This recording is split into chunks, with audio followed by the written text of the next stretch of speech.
Check that out for a winter battleship, £54.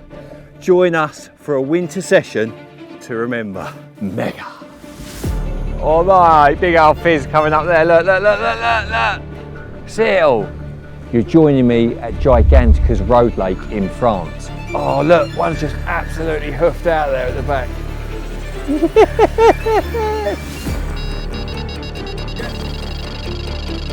49.5 pounds, and I'm very, very happy with him. 44 pounds. This is the one he towed me round the point. Can't teach this, kids. Although we're in France, and although this is a commercial carp fishery, the tactics, the techniques, the ideas, the thought processes are all very much relatable to fishing back in the UK in sort of your standard day-to-kit sort of venue. I reckon that other one could be a 50. Mega winter sport. Mega.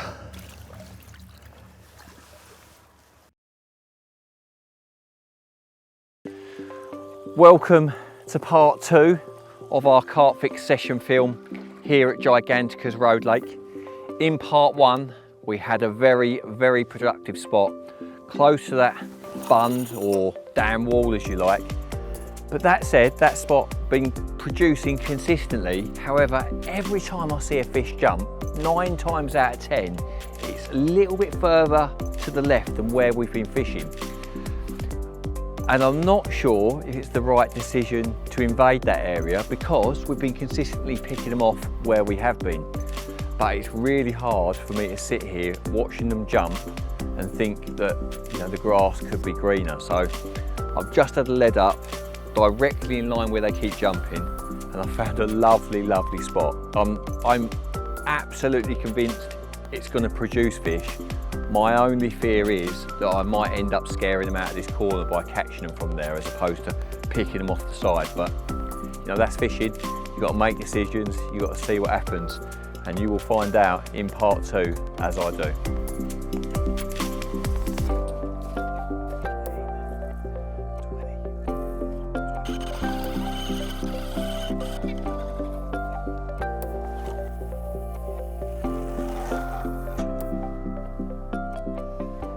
Right, I'm clipped up from that swim with my leading rod at the range that I want to fish on this new spot. It's 23 wraps and 2/3 of a wrap roughly.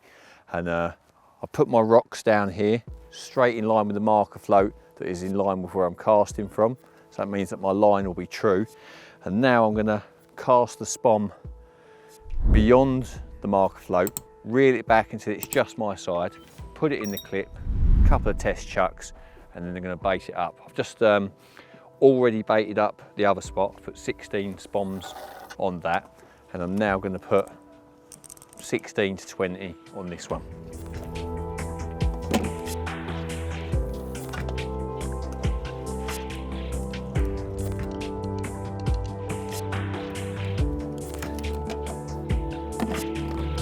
Let's go.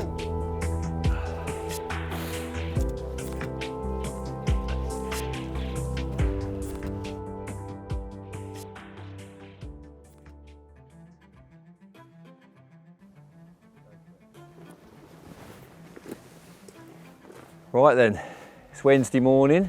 Just had a lovely 16 hours in the bivvy because it's been dark and we've not fished, but the spots over the far bank, we went round there yesterday evening, primed the one that's been so productive, and also a newer spot that I'm very, very keen to test today. So one of them, the one that's been doing them, is 22 2/3, and the new one is 23 2/3. I think the first port of call is to go round to the other side, put half a dozen spoms on each, so both have got a bit of bait on, come back round here. By the time we've done that, it'll be light enough to see the leads land, or at least trace the leads through the air. That's the most important thing. And yeah, I think it's going to be good. I've got a good feeling about today.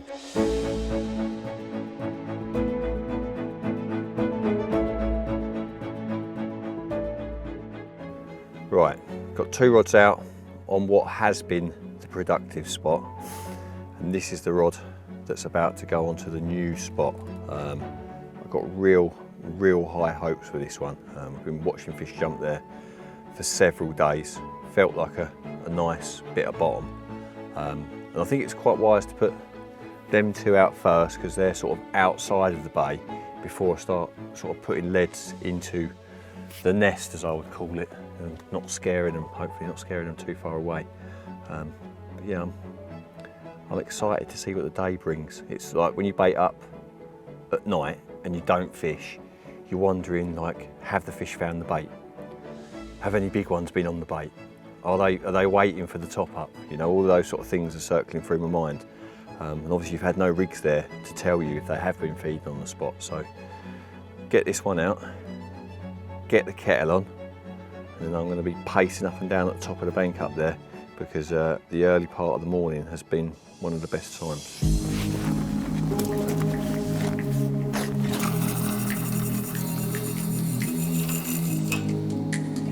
Take that.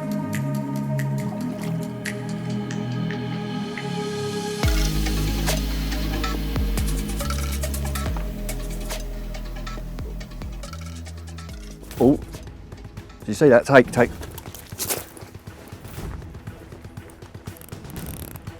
Told you that new spot was going to be good. Told you that new spot was going to be good.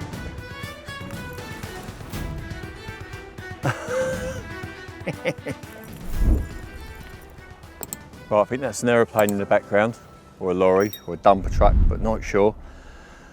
But aside from that, I've literally just cast onto the new spot, sunk the line, straightened it out, clipped the bobbin on, and it's gone in my hand. The jury's out. Let's just worry about getting this one in. Try not to wipe these two out because they're perfectly positioned. It's kiting right, it's just how high it is in the water. Hopefully it's coming over the top. I think it is. I think it is coming over the top. Yeah, buddy! That's the start to the day you want.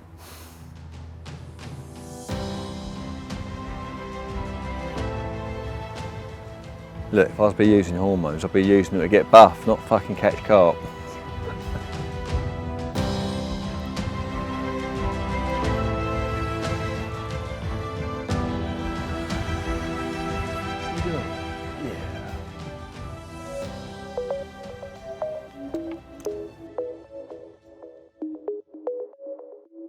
Well, that didn't take long, did it? I reckon that's a 40 pounder in the net. And I've got a feeling that this is going to go back out there, and before the old kettle's boiled, it could go again because one's shown, like, since we've caught that fish, and I just got a feeling it's the right spot.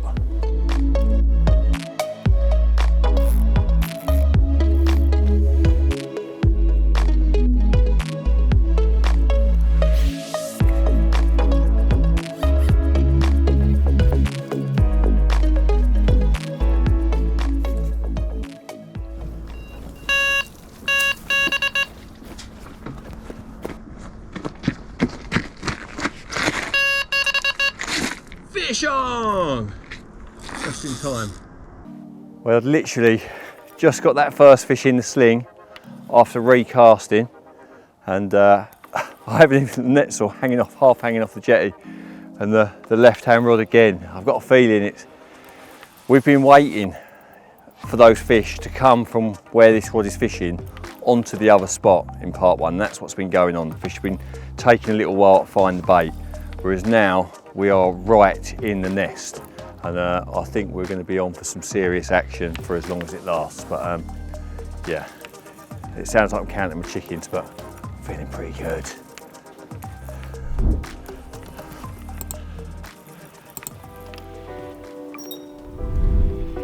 Come on. Come on. She's in.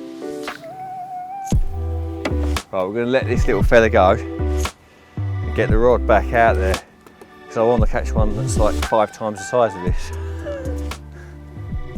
Now, throughout the years, people have always talked about low pressure and big winds being the best time to go carp fishing.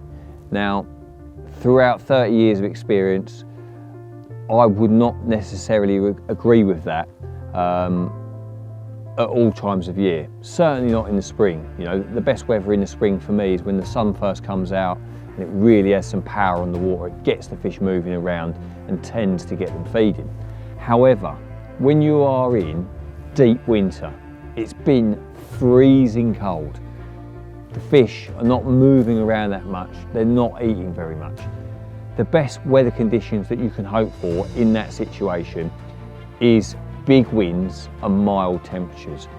You know, whenever it's over 10 degrees, I'm interested. When it's 12 degrees, maybe 7, 8 degrees at night, I'm really interested.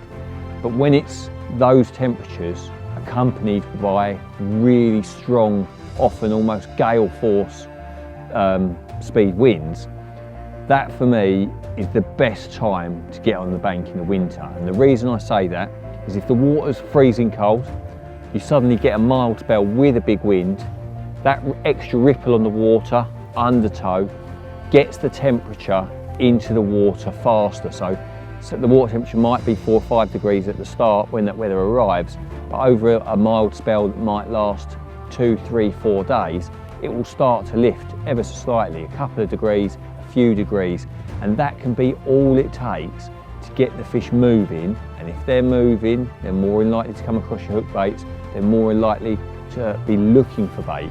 So yeah, overcast, double figure temperatures, warm at night if possible, accompanied by big winds, is the best time to be on the bank in the winter.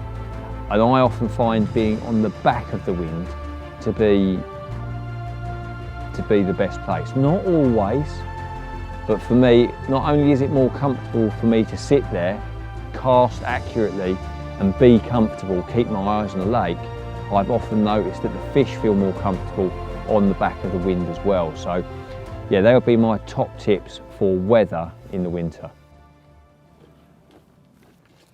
Morning, mate. Oh, lovely, look at that. Thank you very much. Feel the weight. Bigger than that last fish I caught. Yeah. It's got some curve.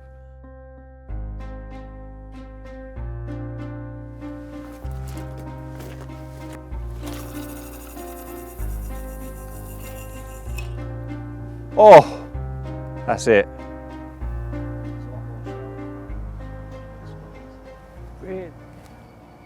We're in.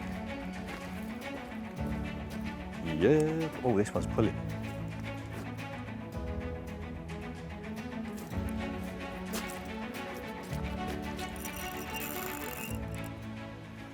Greg has just delivered the breakfast roll. I've just cast my rod out there. Took 2 attempts to get it where I wanted it, and I sunk the line, mended it straight, and before I've even got it on the rest, it shot tight in my hands. Now, there is no questioning that there must be a ball of fish there. You know, we've seen them jump there repeatedly. Plumbed the spot yesterday, baited it yesterday evening, put the rigs there this morning, and they are like literally queuing up to pick up the hook bait. How long it's going to last, who knows, but I'm certainly going to try and make the most of it whilst I can.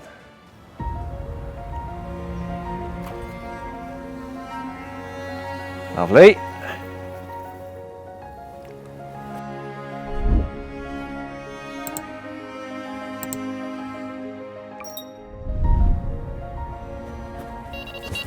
There you go.